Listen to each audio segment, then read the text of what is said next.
Good afternoon. It's Maajid Nawaz here on LBC, sitting in for James O'Brien. Now, we're on the question of Grenfell. Have we forgotten about Grenfell? If you are a survivor, if you're from the community, if you remember it happening and were involved as a volunteer, indeed, if you were a first responder, ambulance, police, fire, first of all, thank you for your service. If you were there among the first responders, anyone touched by the incident, and generally others, we'd love to hear from you. The lines are open, 0345 6060 973. Have we forgotten about Grenfell? Sarah from Guildford in Surrey, speak to us. Hi, Maajid. Thanks for taking my call.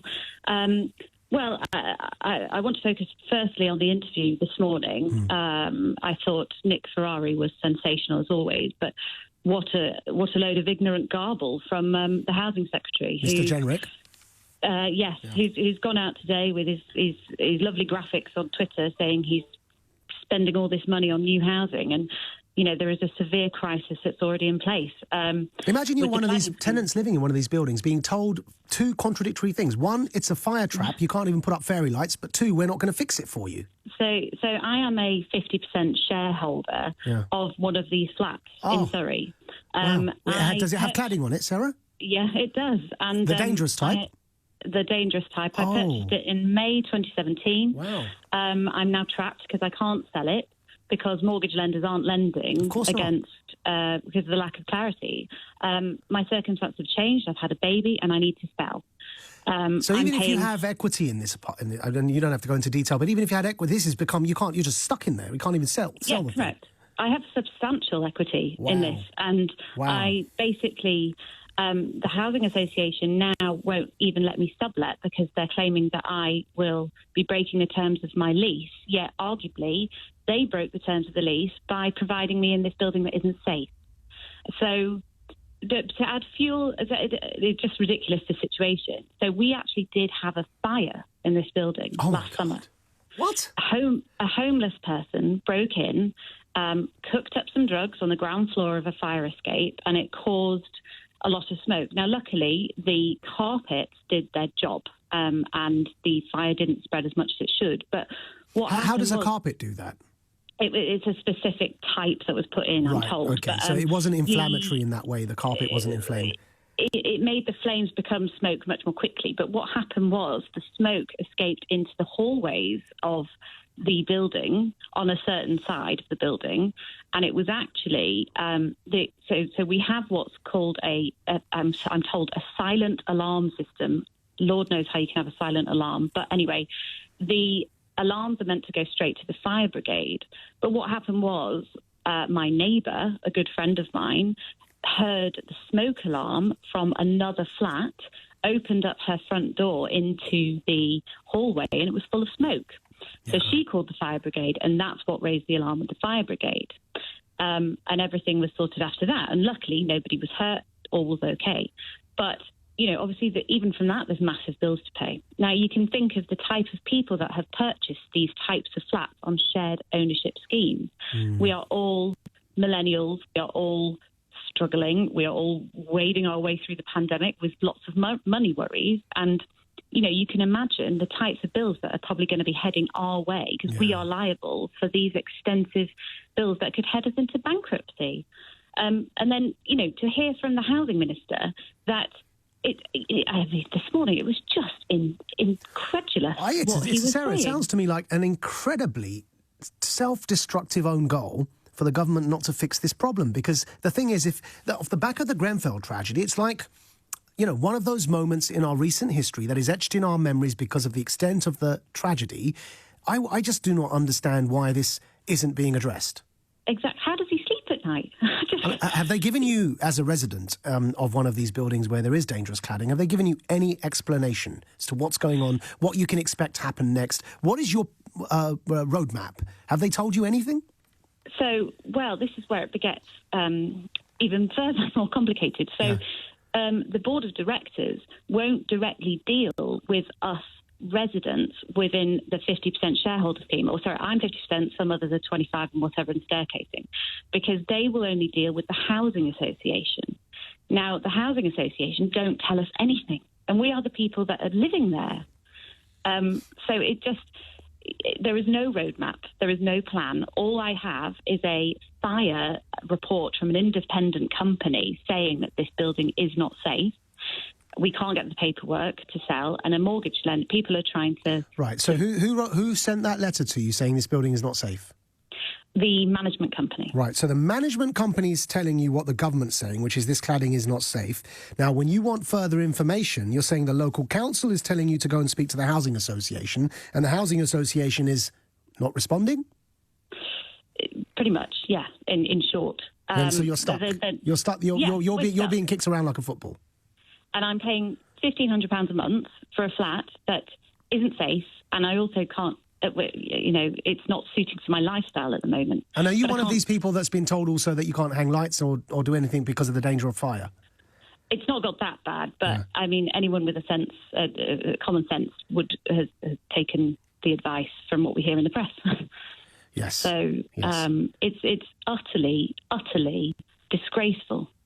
I mean, I feel for you, Sarah. You say you need to move out also because your family's increased and you need a different accommodation, right? Yes, yeah. I mean, this is just... Oh, I'm so sorry. Sarah, I feel like I don't want to do something for you and I can't. I mean, but I hope... I hope they're listening, and I hope they also, Genric, I hope, and others in the government understand. I mean, even you heard Nick Ferrari there. It's like everyone, I think, in this country is going to be with you on this. It's, we remember what happened, and we remember the empty promises that were made. Precisely. And I want to give a sincere thanks to LBC and Rachel Venables in particular, yourself and Nick, for covering it.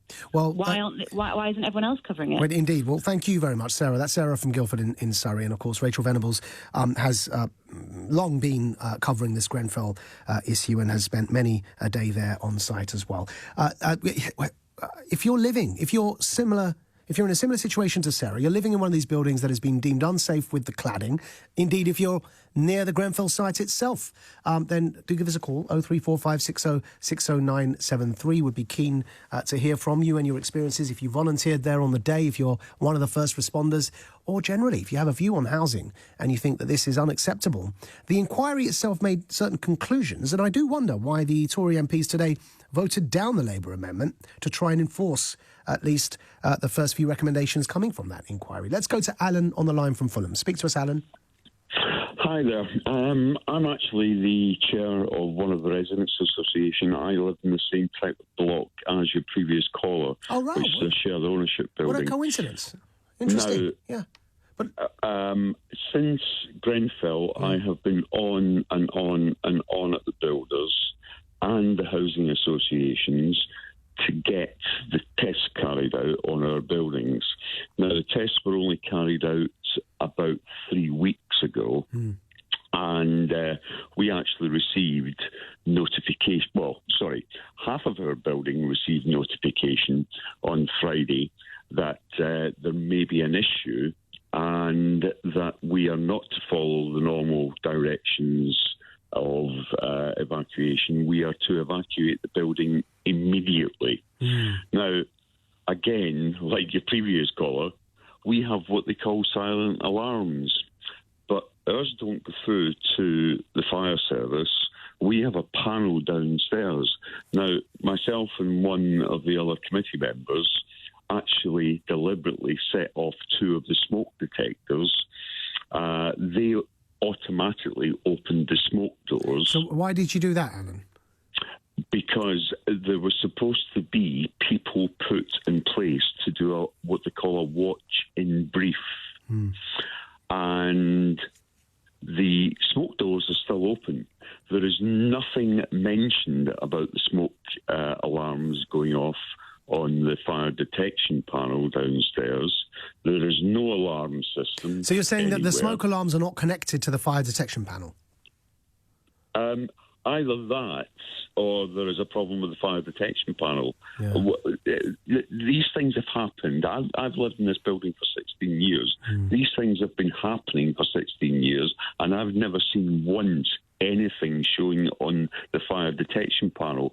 Over and above the cladding, I have also reported for years, longer than Grenfell, I have been reporting that our front doors to our flats have gaps that are larger than what is allowed. Some residents have got gaps of over 2 centimetres. Now, that's explain what that means. Why is that important in terms of regulations? Well, that's not going to keep smoke out. Right, I see. And the gaps, according to the fire service, I've been told that the gap should be no more than about 3 millimetres, about the size of a pencil. That should be the maximum gap. Over that, the doors aren't going to trap the smoke on the outside. And if you actually, take the Grenfell inquiry into account, the vast majority of people weren't killed by the fire, they were killed by the smoke. Indeed. Now, we're living in a block where the doors to individual flats do not meet fire regulations. I know that for a fact because I actually phoned the fire service and asked them to come out and carry out a report. Yeah. They've carried out the report and still nothing's done. But it's, to me, blame the housing associations. The housing associations are getting money hand over fist by the government, and they are doing what they like, and they do not listen to a word that the residents have got to say. And Alan, that's exactly what your co-resident, the previous caller, said. She said that the housing association are the ones not responding to them. So thank you very much, Alan, there, calling in from Fulham. Now, we'll also stay with us after the news headlines. We'll speak to somebody who is a survivor of the tragedy in Grenfell, who's just called in. So, Shah, bear with us. We'll come to you after the news because I want to give you an extra bit of time there to speak to us about your story. You're listening to Maajid, Nawaz